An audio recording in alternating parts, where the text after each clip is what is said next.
deepest cell and threw away the key. When his colleague came in, he found him staring blankly out the window. He begged the sheriff not to do anything foolish, but the sheriff still said those words he shouldn't have spoken. I want to go out.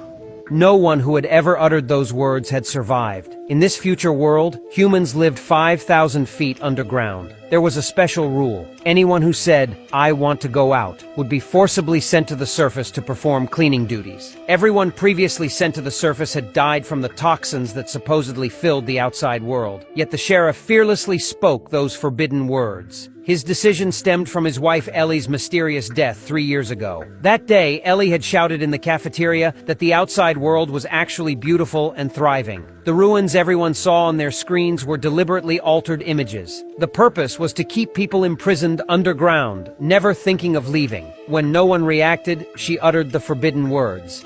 I want to go out!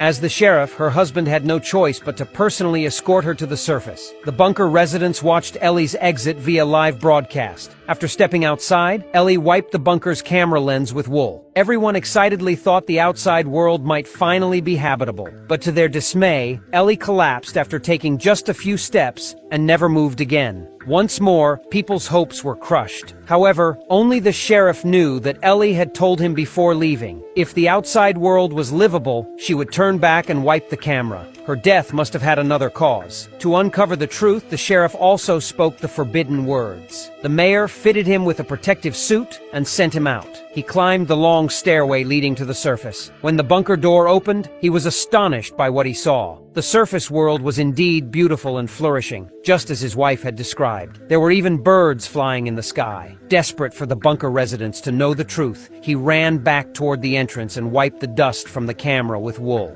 But the screens inside the bunker showed something completely different. People saw the sheriff walking through ruins, approaching his wife's corpse. After a few steps, he too felt dizzy. He suspected the real toxins might be inside his isolation suit, so he did something no one had ever done before. He removed his helmet, but his condition had already deteriorated severely, and soon he collapsed beside his wife. Once again, hopes of surviving outside were shattered. Only one woman realized that the sheriff must have had a reason for removing his helmet before dying.